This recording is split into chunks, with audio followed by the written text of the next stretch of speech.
2015年6月3号这一天，一对年轻的恋人约好了各自带着家长，在北京的一家茶馆里见面。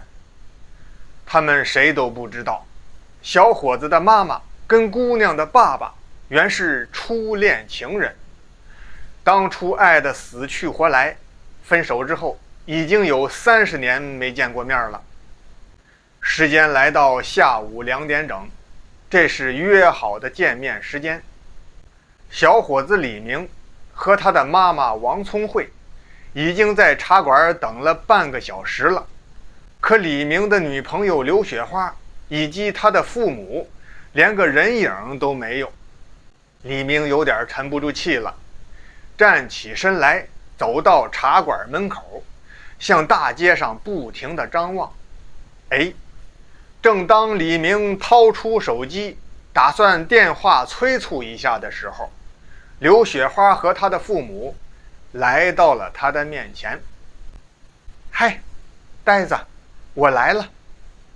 刘雪花调皮地敲了一下李明的脑袋。干嘛？着急了？要打电话呀？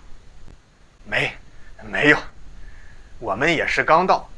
叔叔阿姨，你们来的正是时候，我妈在里面等着呢。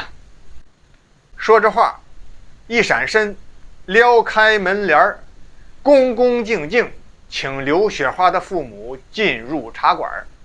订好的房间在2楼。等这几位上楼进了屋，跟李明的妈妈一见面，刘雪花的父母都愣住了。是你是聪慧？听到刘雪花父亲的问话，王聪慧这才仔细观瞧。呀，你是真龙，刘真龙。说完，眼神不自觉就转移到了刘雪花妈妈的身上。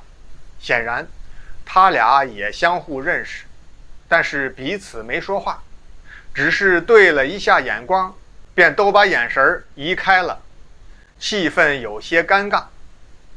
这个见面仅仅持续了10分钟，双方便都说是还有事儿，各自带着儿子女儿回家了。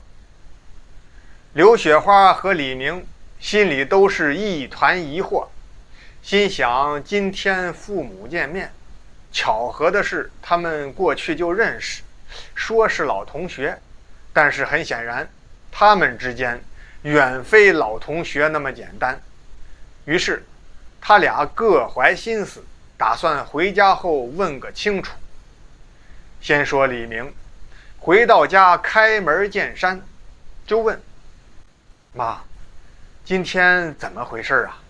您跟雪花的父母好像以前有什么恩怨呀？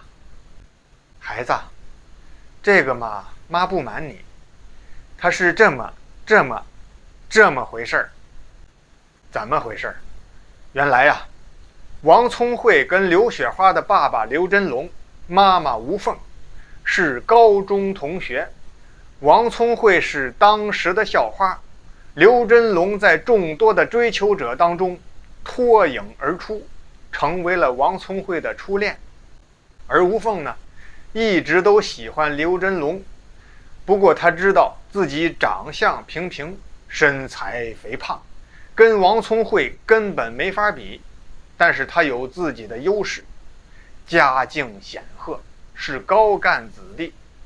经过他父亲的运作，托人说媒，首先拿下了刘真龙的父母，然后在父母的压力之下，刘真龙动摇了，向王聪慧提出分手，最终娶了吴凤。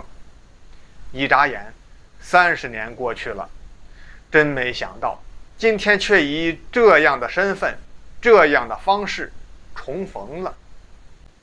听到这儿，李明心潮翻滚，想了一个晚上，终于做出了一个决定，要跟刘雪花分手。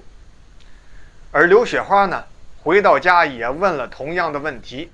她的母亲吴凤在讲完往事之后，告诉女儿：雪花，听妈的话，赶快跟那个穷小子分手。我听说李明3岁的时候，他爸爸就跟着别的女人跑了。沾上他们这样的家庭，将来你是不会有好日子过的。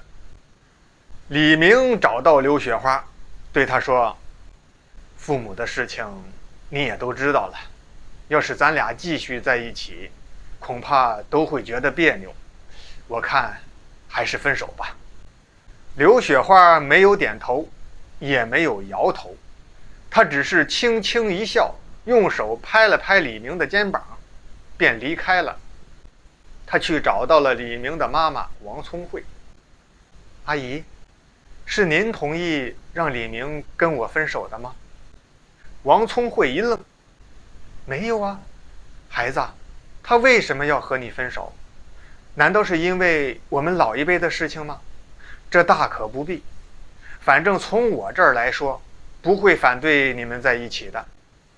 好，阿姨，我要的就是您这句话，只要您不反对，我们就有希望。说完，刘雪花高高兴兴回家了。到家就趴在他爸爸刘真龙的耳边，如此这般交代了一番。刘真龙听后面露难色。丫头，你觉得这样真行吗？你妈妈会同意吗？哎，咱们来个先斩后奏，等生米煮成了熟饭，他还能怎么着啊？原来刘雪花有个舅舅，也就是他妈妈吴凤的亲哥哥，名叫吴建设，是一位科研人员。因为沉默寡言，性格过于内向，至今还是单身一个人。刘雪花和刘真龙这父女俩费了一番周折，偷偷从中牵线，最后让王聪慧和吴建设相亲成功。俩人交往了1年多之后，准备谈婚论嫁。等最后吴凤知道真相之后，他也无可奈何，也就想开了，觉得这样也不错，最起码帮哥哥解决了婚姻问题，也算是去了他一块心病。李明是个孝子，早就在母亲的劝说之下跟刘雪花和好了。本来他俩也没什么矛盾嘛。后来在2017年10月1号这一天，某酒店的婚宴大厅里高朋满座，举行婚礼的是2对新人，一对是李明和刘雪花，另一对是吴建设和王聪慧。